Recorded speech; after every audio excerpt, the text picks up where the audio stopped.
When I'm in sin, it's like I'm trying to set up my own circuitry and my own energy systems. I'm going to like defibrillate myself into life. I can use pleasure. I can use all of these things, find different ways to create my own dominion.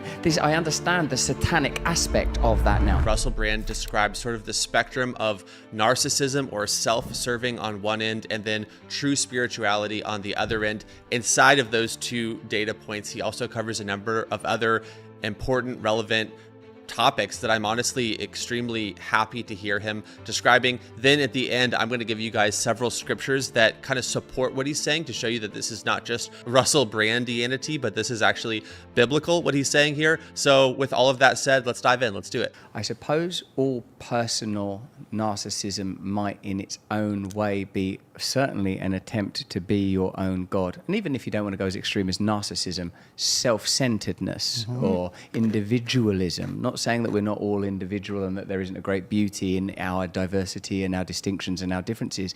But as a Christian, I'm learning that when it comes to the most important matters, we are all redeemed, we are all forgiven, that there is no significant individual merit among us, that we are all forgiven collectively. I love this, and I loved it when I heard that if it had just been you, Christ would have come and sacrificed himself for you individually. These kind of ideas and these kind of truths softened my heart very deeply. Now, in my sort of self-infatuation, which again, it wasn't entirely consuming, because I've been in recovery now for 21 years, and you can't stay free from drink and drugs without acknowledging a very important truth. Beyond whatever attachments you might have to alcohol or drugs or behavioral addictions, by which, not to be cryptic, I mean, it could be pornography or food or sex, you have made those things false idols. You have set up altars to false gods, but the central deity is the self. It's very hard, or certainly speaking personally, it's very hard as an addict, as a man in recovery, to accept that dynamic. But one of the things I understood is that I always had Jesus Christ at arm's length because of the holy man, holy God dynamic. That I thought, I can't surrender to some man, even if that man is also God, because my whole life has been, don't tell me what to do. I don't trust authority. I don't trust anybody. These were the early lessons of my life.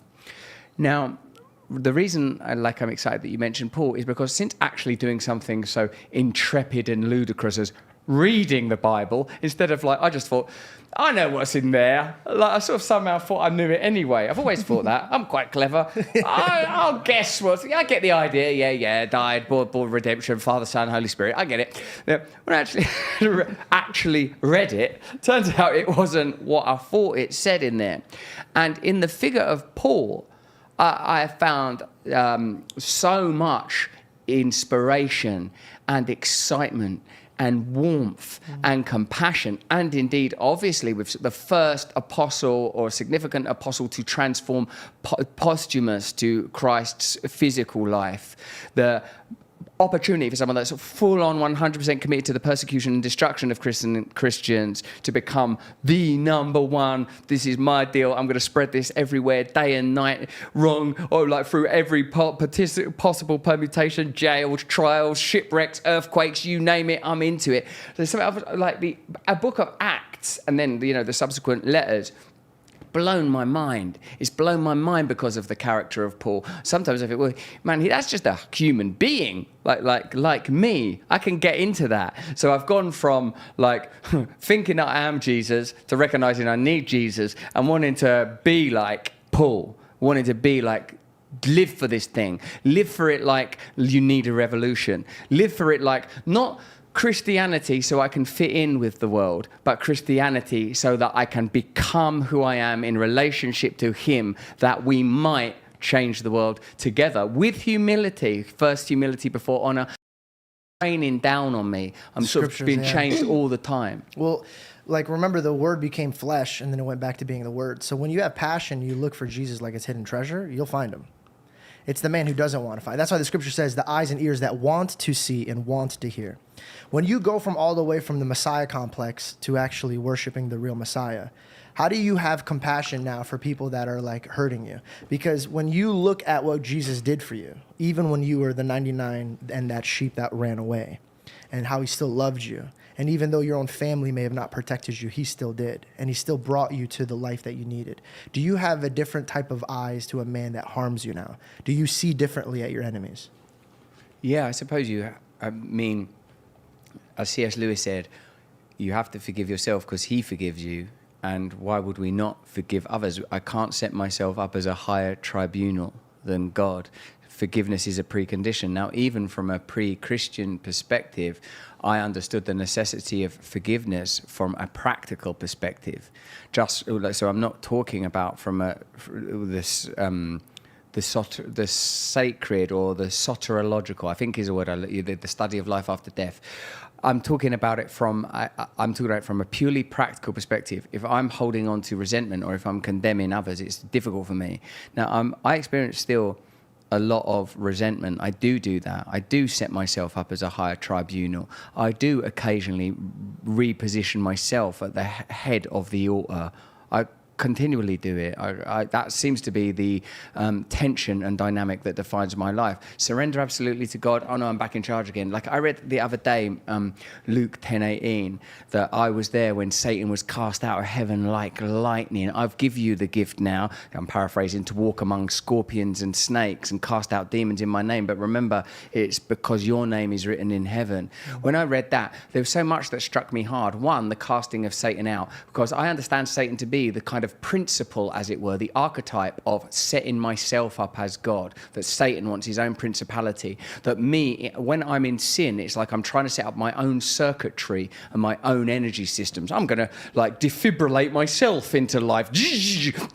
I can use pleasure. I can use all of these things, find different ways to create my own dominion. I understand the satanic aspect of that now. Okay, so like I said, I love the tree that Russell is barking up here. I'm going to give you guys now a few scripture verses to support this idea, and then just a few closing thoughts on the back end. John 12:24-25 says, "Truly, truly, I say to you, unless a grain of wheat falls into the earth and dies, it remains alone. But if it dies, it bears much fruit. Whoever loves his life loses it. Whoever hates his life in this world will keep it for eternal life." Romans 6:6-7 says, "We know that our old self was crucified with him in order that the body of sin might be brought to nothing, so that we would no longer be enslaved to sin. For one who has died has been set free from sin." Romans 6:11 says, "So you also must consider yourselves dead to sin and alive to God in Christ Jesus." Galatians 2:20 says, "I have been crucified with Christ. It is no longer I who live, but Christ who lives in me. And the life that I now live in the flesh, I live by faith in the Son of God who loved me and gave himself for me."